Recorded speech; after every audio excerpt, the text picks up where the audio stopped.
Halo Sinekrip, balik lagi sama gue Rashid Hari. Yang kali ini mau ngomongin sebuah film yang tayang sangat-sangat limited banget di bioskop lah.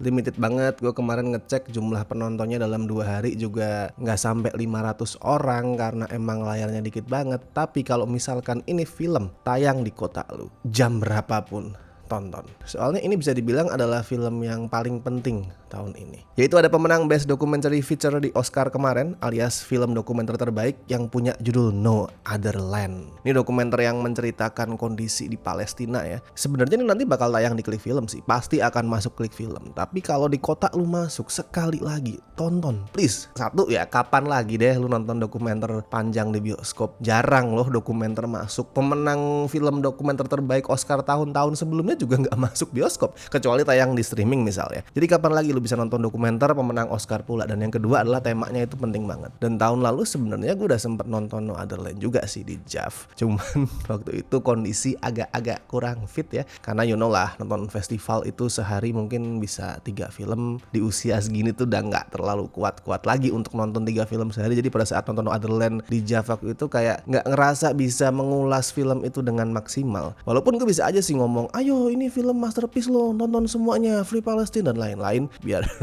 clickbait, biar gue dapat clout. Tapi gue nggak mau. Gue bener-bener pengen membaca apa sih yang sebenarnya ingin disampaikan, apa sebenarnya yang dimunculkan sama No Other Land. That's why pada saat JAV kemarin, walaupun banyak yang nanya, gue tahu di Twitter, di IG, bang kenapa nggak ada review No Other Land di Sinekrip, di blog lu? Mohon maaf, gue memang waktu itu nggak ngerasa cukup capable dan mampu untuk review dengan kondisi saat itu ya. Tapi untungnya akhirnya tayang ya di bioskop, jadi sekarang gue berkesempatan untuk ngomongin film ini. Tapi buat membahas No Other Land, pertama kita perlu membahas juga soal istilah yang satu ini, Cinema Verite. Itu bahasa Prancis yang asalnya adalah dari seorang filmmaker Prancis juga, yang namanya adalah Jean Roche. Koreksi pronunciation gue kalau salah ya. Dia itu adalah salah satu filmmaker pertama yang mengeluarkan istilah Cinema Verite, yang kalau lu translate secara harafiah itu adalah truthful cinema, alias sinema yang jujur, sinema yang nyata kalau di bahasa Indonesia. Dan untuk achieve sesuatu yang nyata ini, film-film yang masuk kategori Cinema Verite itu menghilangkan hal-hal kayak voice over atau grafik pendukung yang sering lu lihat di dokumenter-dokumenter, atau adegan reka ulang dan segala macam. Pokoknya hal-hal yang dimanipulasi,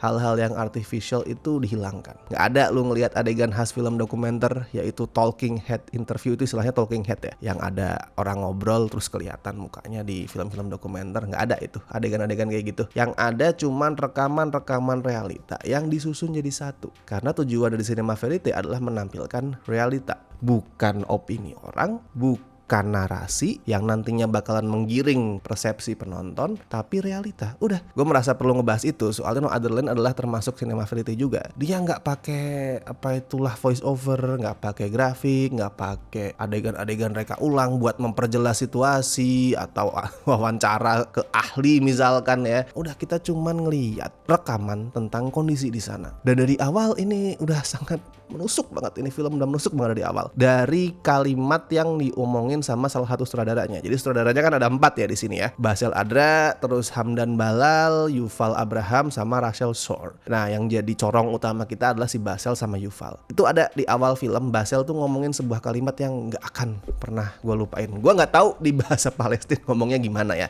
tapi terjemahan bahasa Indonesianya adalah si Basel tuh ngomong, aku mulai merekam ketika hidup kami mulai berakhir. Itu maksudnya kan adalah dia tuh mulai ngerekam situasi di sekeliling dia di saat kehidupan orang-orang di sekitar dia itu mulai berakhir, mulai diserang sama orang-orang Israel, mulai kehilangan tempat tinggal mereka. Kalau misalkan itu di film-film yang lain, ya udah, itu sebatas kalimat biasa, kalimat yang ditulis dengan puitis, mungkin dengan cantik, a well written line, but that's it. Tapi di sini itu diucapin sama orang sungguhan loh, real people ngomongin kalimat itu yang mendeskripsikan real life dia, yang kemudian berubah jadi real horror. Makanya impactnya gede banget. Itu buat gue adalah salah satu kalimat paling heartbreaking yang pernah gue denger sepanjang nonton film. Nah, tadi gue bilang ya, sutradaranya ada 4, dan di sini yang paling menonjol sebenarnya 2, si Basel sama si Yuval. Soalnya mereka lah protagonis film ini yang kita ikutin kesehariannya, kita ikutin aktivitasnya. Dan mereka sebenarnya adalah 2 orang yang berlawanan, karena Basel ini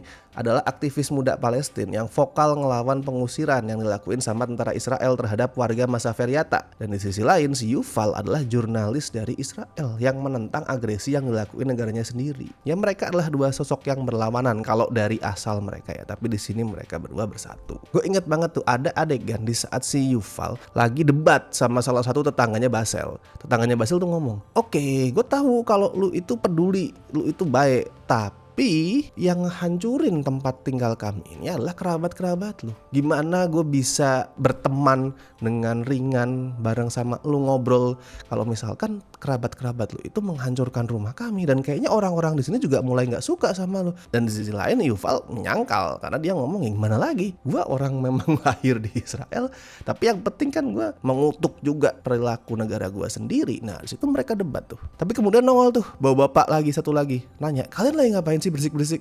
Dijawab lah, "Ini lagi debat sama Yuval." "Alah, ngapain debat? Udah tolong bantuin angkat-angkat di situ." Langsung itu mereka berdua, si bapak-bapak Palestina tetangganya Basel sama si Yuval tuh langsung ngomong, "Yaudahlah, debatnya kita lanjutin nanti." Udah jalan berdua ngebantuin angkat-angkat. Poinnya adalah lu bisa berasal dari sisi yang berlawanan. Lu bisa punya opini berbeda, bahkan di situ mereka kan punya opini yang berlawanan juga. Tapi pada akhirnya nih, kalau menyangkut urusan kemanusiaan, menyangkut urusan ngebantu orang lain, ya udah lu bersatu. Dan FYI, No Other Land ini disusun berdasarkan thousands of hours footage menurut sutradaranya. Kalau footage yang diambil sama Basel, Yuval itu jaraknya mungkin cuma 4 tahun dari 2019 sampai terakhir 2023. Tapi si Basel juga ngikutin arsip footage yang dikumpulin sama keluarga dia, itu umurnya udah puluhan tahun karena keluarga mereka itu rutin ngerekam video. Nah itu loh, untungnya dari dulu si Basel masih kecil, umur 7 tahun itu udah mulai ngerekam video keluarganya. Jadi ada banyak banget footage-nya. Dan itu ngingetin gue ke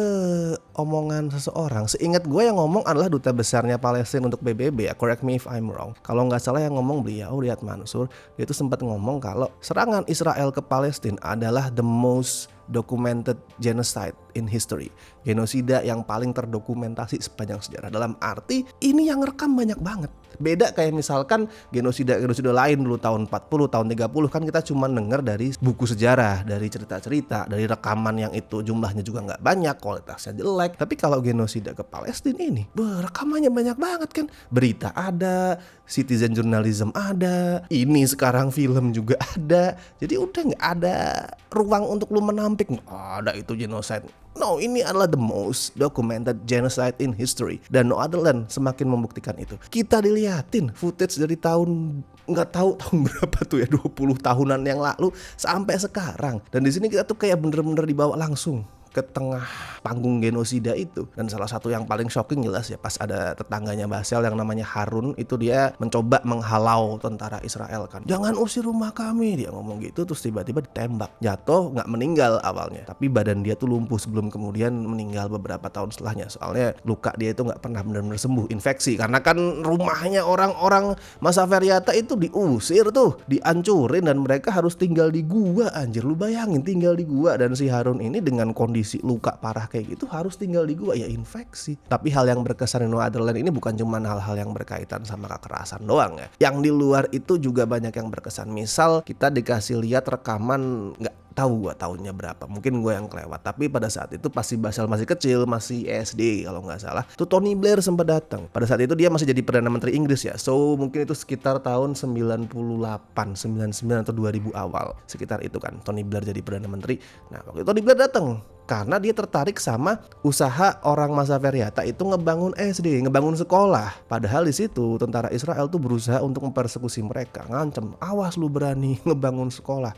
Tetap mereka bangun sekolah. Pas siang hari yang kerja itu cewek-cewek, ibu-ibu, anak-anak, bawa bapak kerjanya malam-malam, sembunyi-sembunyi. Sampai akhirnya sekolah itu berhasil didirikan. Nah, Tony Blair datang waktu itu kunjungan karena dia kagum katanya ya, meninjau sekolah itu, blusukan gitu mungkin ya istilahnya. Dan dia cuma jalan-jalan sekitar 7 menit. That's it, cuman 7 menit. Dan setelah itu tentara Zionis anjing itu gak lagi berusaha untuk mempersekusi orang-orang ngebangun sekolah. Poinnya di sini bukan soal anjir Tony Blair keren banget ya 7 menit bisa melakukan itu. Bukan itu poinnya.